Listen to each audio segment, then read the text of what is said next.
Olá, está no ar o Jornal da Câmara. A audiência pública debate projetos do Executivo sobre tributos relativos a imóveis na capital. Aprovado o projeto que torna área especial de interesse social, localidade situada no Morro da Cruz. Proposta deve beneficiar 150 famílias na região. E ainda, Câmara auxilia na busca de soluções para a manutenção de arroio na zona norte da capital. A falta de limpeza e a dragagem dessa parte do Arroio Sarandi continuam sendo um dos problemas que contribuem para o alagamento das ruas do entorno aqui da região. Estas e outras informações você confere a partir de agora, aqui no Jornal da Câmara.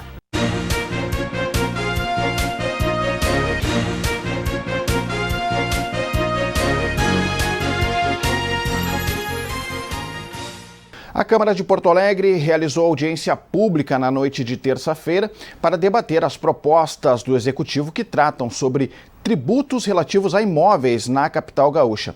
Os detalhes você confere agora com o repórter Matheus Valêncio. Olá, Matheus.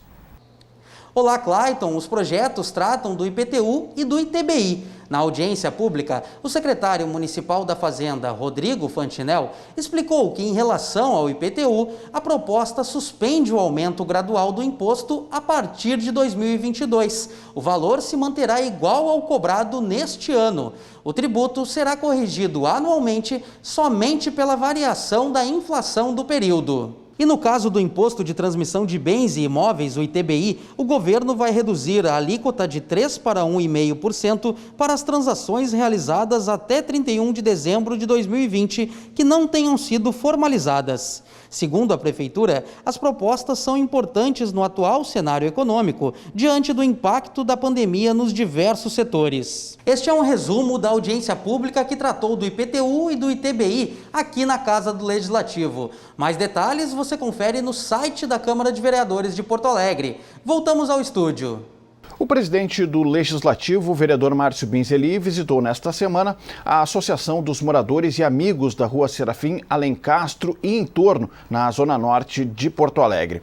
A comunidade cobra limpeza e dragagem do Arroio Sarandi. Alagamentos em dias de chuva têm prejudicado a população local. O DEMAI garantiu providências para resolver o problema. De acordo com a presidente da Amarzaê, a limpeza e o desassoreamento do Arroio Sarandi não são feitos há muitos anos. E isso, segundo Margarete, faz com que as águas do arroio transbordem em dias de chuva, provocando alagamentos em casas, comércios e até escolas. O lixo às margens do Arroio Sarandi também é um problema cada vez mais recorrente na região. Dependendo da chuva, mesmo a bomba funcionando, então, às vezes ele está no nível. Tá? Fica no nível e a nossa preocupação é essa, porque tem que dragar e drenar e fazer uma limpeza nesse arroio. Então, por isso que o tempo todo nós estamos cobrando o diretor do DEMAI, estamos pedindo o apoio dele para melhorar a situação da nossa comunidade, porque olha, nós ficamos muito tempo embaixo d'água, qualquer chuva que dava, nossas casas alagava antes da casa de bomba começar a funcionar. A falta de limpeza e a dragagem dessa parte do Arroio Sarandi continuam sendo um dos problemas que contribuem para o alagamento das ruas do entorno aqui da região.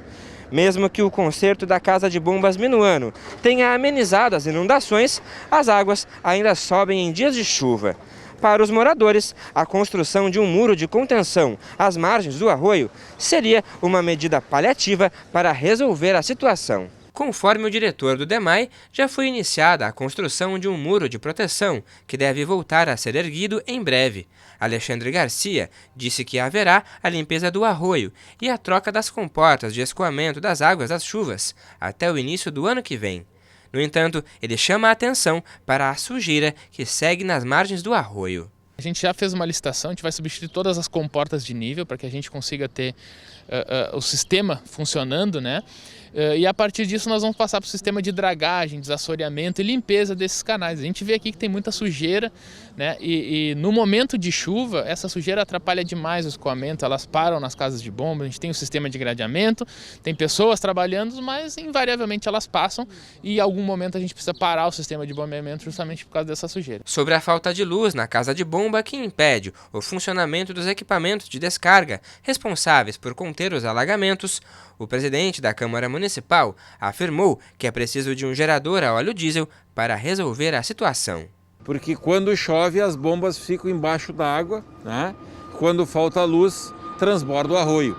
Então, por isso, nós estamos fazendo uma visita em loco aqui, para dar essa força, esse apoio para a comunidade, dizer que nós estamos aí dando todos os nossos esforços para viabilizar a aquisição desse gerador a óleo diesel. As políticas do Executivo para a área da juventude na capital foram apresentadas na Comissão de Educação nesta semana. Os parlamentares da SES deverão visitar os equipamentos públicos onde as iniciativas serão desenvolvidas. A ideia foi sugerida pelo vereador Giovanni Bill e acolhida pelos demais integrantes da SES que participaram da reunião. A ideia das visitas é verificar de perto as ações, bem como dar apoio às políticas públicas. Os parlamentares acompanharam nesta terça-feira a exposição feita pela diretora da Juventude, Débora Garcia.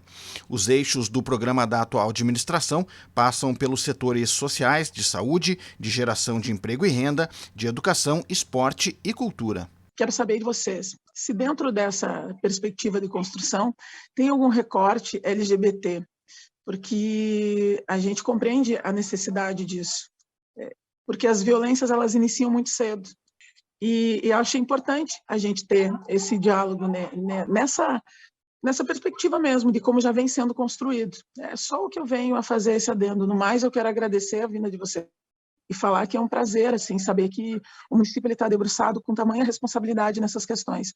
Vereadora, até nós vamos ter uma live sobre diversidade de gêneros. Muitos jovens LGBT já me procuraram pedindo para falar sobre trans, entre outros assuntos relacionados a LGBT. Então, a gente vai trabalhar nessa pauta com certeza. Tá? Vou te procurar para a gente trocar, conversar e poder aprofundar mais esse assunto. Entre as iniciativas apresentadas, o programa de aprendizagem profissional deverá oportunizar experiência de trabalho para jovens em situação de vulnerabilidade social. A proposta é que a administração direta também contrate jovens aprendizes com um diferencial que, claro, acompanhando a lei federal, né, que é a lei maior da aprendizagem profissional, o poder público tem esta obrigação de fazer esse encaminhamento, abrindo, né, esta oportunidade de acesso ao mercado de trabalho, que vem junto não só o mercado de trabalho, mas todo um trabalho, né, que é característico da aprendizagem profissional, de formação cidadã, né, de autoestima, de conhecimento específico técnico, assim como o desenvolvimento humano. Ao destacarem a relevância das propostas, os parlamentares também demonstraram preocupação quanto à necessidade de recursos para o desenvolvimento integral das ações. Nós, como SES, devemos estar atentos, presidente Fernanda, é que o governo enxergue toda essa política pública como prioridade e que o nosso departamento, a secretaria, venha ter recursos para executar esses projetos, né? Que venha ter estrutura lá dentro da secretaria, que venha ter quadros dentro da secretaria para dar suporte para que essa política pública, que foi muito bem elaborada, né, venha ser executada. A presidente da SES propôs que os programas sejam apresentados aos demais vereadores, o que poderá garantir recursos a partir da destinação de emendas impositivas. Era importante que a Câmara de Vereadores tivesse, que os gabinetes dos vereadores recebessem uma lista das estruturas da Secretaria que precisam de reforma e apoio financeiro. Porque eu acho que isso ajuda a sensibilizar os colegas para que façam doação de parte das suas emendas do ano que vem, né? Seria de grande utilidade para a secretaria. É uma forma da gente estar colaborando com a ponta, lá, fazendo com que a ação chegue lá na ponta, numa coisa que vai durar durante anos e anos e vai alcançar tanta gente, né? A Comissão de Economia e Finanças debateu a proposta de emenda constitucional 32, de autoria do governo federal, que tramita no Congresso. Parlamentares e convidados abordaram os impactos da reforma administrativa para os servidores. A comissão deverá encaminhar uma audiência pública para ampliar as discussões. O tema da reunião foi proposto pelo vereador Pedro Ruas. O parlamentar destacou que a PEC 32 mudaria a Constituição Federal, causando prejuízos para todos os servidores públicos no Brasil. Ela muda radicalmente questões historicamente conquistadas, como, por exemplo, o concurso público. ela permite ao presidente da República a extinção pura e simples de entidades públicas de caráter autárquico ou fundacional por decreto. Então, é algo assim brutal. A origem da PEC 32 e como ela foi apresentada ao Congresso Nacional, me admira muito que ela tenha tramitado até agora e me assusta muito que ela possa ser aprovada. Para os servidores, a proposta de emenda à Constituição ataca o trabalhador público e terceiriza os serviços prestados à população. Conforme Ives Leite, presidente da Federação dos Servidores Públicos do Rio Grande do Sul, o serviço público precisa servir ao Estado e não ao governo. Nós temos que pensar bem a respeito disso. Nós até entendemos da FASP que é necessário alguns ajustes, mas ajustes já vêm feitos durante vários anos. Quantos direitos tiraram já dos servidores? A reforma da Previdência, reforma trabalhista, tudo isso tem impactos que vão ser tirados da sociedade logo, logo. Na realidade, nós estamos precarizando e terceirizando o serviço público. Então, a gente precisa clamar para que essa PEC, que altera definitivamente todas as políticas sociais conquistadas com muito suor e muita luta, não possa ser apreciada da forma que está sendo, nessa corrida, nessa celeridade, sem nenhum debate, e no meio de uma pandemia. Não é possível, e isso eu faço um apelo aos vereadores, que não tolerem a aprovação de uma PEC dessa natureza no meio de uma pandemia, sem nenhum debate. Para as entidades que representam os servidores, a PEC 32 precisa ser debatida em uma audiência pública. Ao final da reunião, os vereadores membros da CEFOR decidiram que irão sugerir uma moção de repúdio à PEC 32. A ideia é que a proposta deva ser encaminhada pela própria Comissão de Economia, Finanças, Orçamento e do Mercosul. Além disso, os parlamentares pretendem solicitar a realização de uma audiência pública. O objetivo é ampliar o debate sobre a reforma administrativa. E todos aqueles e aquelas que defendem a corrupção, defendem a PEC 32. Nós precisamos dizer isso para a sociedade. Aqueles e aquelas que acreditam que nós precisamos combater a corrupção, precisam se manifestar contra esse projeto. E eu acho que a CEFOR aqui tem se manifestado nesses casos de forma muito, muito equilibrada, mesmo pelos vereadores que têm contradição, que se encontram com uma outra concepção. E vamos continuar na tentativa de ampliar o debate, de continuar o debate, e numa audiência pública que tenha e que seja promovida pela Câmara Municipal, e vamos ver de que maneira nós evitamos a votação dessa trágica PEC, né, que ela nos traz grandes prejuízos à nação brasileira. Vamos conferir agora os temas debatidos nas demais comissões. O repórter Felipe Laude traz os detalhes. Olá, Felipe. Olá, Clayton. Nesta semana, a Comissão de Direitos Humanos e Segurança Urbana debateu as ações que podem ser feitas conjuntamente entre a Empresa Pública de Transporte e Circulação e a Guarda Municipal para promover mais segurança aos porto-alegrenses. A possibilidade de integração entre os órgãos norteou as discussões do encontro desta última terça-feira e mobilizou os parlamentares a marcarem mais uma reunião para debater o assunto com outras forças de segurança aqui da capital gaúcha. A Comissão de Habitação tratou sobre a construção de torres residenciais em área do Esporte Clube Internacional que foi doada pelo município. O Inter pretende construir 2 torres, uma delas com 130 metros de altura. O acesso a mais informações sobre as construções e também a possibilidade de uma audiência pública para mais esclarecimentos sobre as obras foram os principais encaminhamentos enviados aí pelos parlamentares da comissão. E também a Comissão de Saúde e Meio Ambiente, nesta semana, falou sobre as construções de novas unidades de saúde em áreas aqui de Porto Alegre, como as regiões leste, norte e também o extremo sul da capital. E entre os encaminhamentos aí dos vereadores estão visitas que devem ser feitas aos locais para ver de perto como estão aí as construções das unidades e também para dar mais agilidade às construções e também o encaminhamento de recursos para finalização dessas unidades de saúde aqui na capital. Voltamos ao estúdio. O Legislativo aprovou na sessão de segunda-feira projeto que torna área especial de interesse social localidade situada no bairro São José, no Morro da Cruz. A aprovação da matéria deverá auxiliar no processo de regularização fundiária e beneficiar cerca de 150 famílias que vivem na região. De autoria do vereador Aldacir Oliboni, do Partido dos Trabalhadores, a proposta vai possibilitar que uma área com mais de 21 mil metros quadrados do loteamento Vila São José, no Morro da Cruz, seja legalmente própria para a moradia. A matéria foi aprovada por 31 votos favoráveis e 3 contrários. O projeto que transforma a localidade no Morro da Cruz em área especial de interesse social vai beneficiar em torno de 150 famílias. Muitas vivem há mais de 40 anos na região. Com a aprovação da matéria, vai ser possível encaminhar o processo de regularização fundiária. De acordo com o autor da proposta, a área pertence ao Instituto Leonardo Murialdo e foi doada para as famílias da região. Conforme Oliboni, os moradores poderão agora sair de uma situação irregular.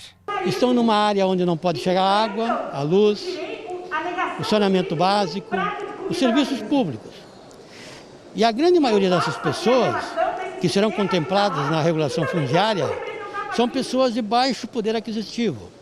Muitas delas contempladas no próprio projeto do IPTU, onde pessoas que ganham até 3 salários mínimos, aposentadas, não vão pagar. Então serão poucas as famílias que vão pagar, porque a grande maioria ganha até um salário mínimo, ou aposentadas. E numa área de extrema vulnerabilidade. A Câmara também aprovou moção de solidariedade ao deputado delegado Francisquini pelo projeto que acrescenta dispositivo ao ECA para o alerta imediato em caso de desaparecimento de crianças e adolescentes pelas empresas de telefonia e sites de redes sociais. A moção é do vereador Moisés Barbosa, do PSDB. Na sessão de segunda-feira, o Legislativo ainda foi favorável a projeto que institui a política do cuidador cidadão. A proposta pretende promover treinamento profissional e estimular a atividade em Porto Alegre. Conforme o texto da matéria, cuidador voluntário é quem exerce a função de cuidar sem contrapartida financeira de pessoas com deficiência, com mobilidade reduzida ou idosos. A vereadora Cláudia Araújo, autora da proposta, defende que o projeto estimula a atividade profissional. Na verdade, é uma forma de valorização, né, do cuidador voluntário, né? Aquele cidadão que cuida de um familiar, que cuida de um amigo próximo, que cuida de um parente e que não tem essa valorização, não tem esse olhar. O que vai acontecer com essa sanção dessa lei? Esse voluntário, ele vai poder contar com horas de experiência para, se amanhã ou depois ele quiser fazer um curso dentro desta área, ou de cuidador de idosos, ou de assistência social, serviço social, alguma coisa voltada à área de assistência, ele pode sim contar com cursos de capacitação que ele pode fazer, que pode ser oportunizado através das políticas públicas, para que ele tenha esse tempo considerado como experiência. O texto projeta a formação dos trabalhadores que exercem a atividade de cuidador. A proposta também cria políticas públicas de capacitação para os profissionais. Como disse a autora do projeto, o objetivo é valorizar a categoria. A matéria ainda prevê que o Executivo Municipal possa disponibilizar cursos básicos de treinamento de cuidadores voluntários. A ideia é que a Prefeitura também possa fornecer certificado de participação para quem concluir a formação. A sessão de segunda-feira também foi marcada por manifestações da Central de Trabalhadores e Trabalhadoras do Brasil. No plenário, a entidade pediu valorização do salário mínimo regional. A reivindicação foi feita durante o período da Tribuna Popular. O presidente da CTB no Rio Grande do Sul usou o espaço para demonstrar a importância do salário mínimo regional.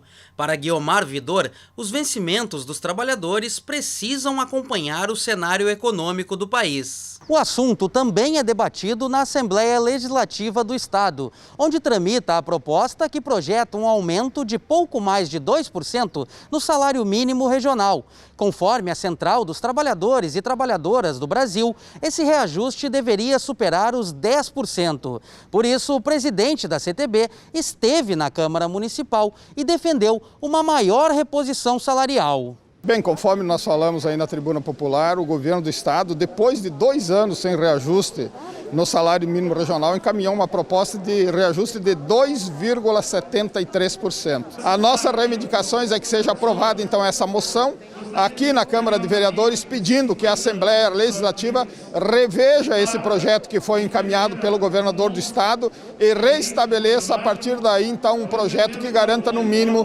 esses 10,3% de reajuste para o salário mínimo regional. Após o período da tribuna popular, onde a CTB se manifestou, os vereadores aprovaram uma moção de solidariedade em apoio à valorização do salário mínimo regional.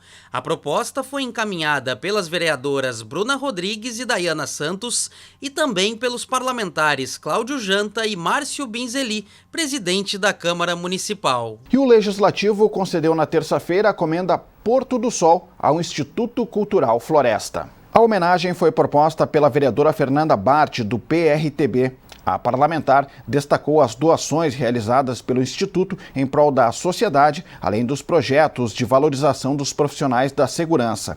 Receberam a comenda em nome da entidade o presidente do Instituto, Leonardo Fração, e o presidente do Conselho Consultivo, Cláudio Goldstein. O vice-prefeito de Porto Alegre, Ricardo Gomes, acompanhou a solenidade.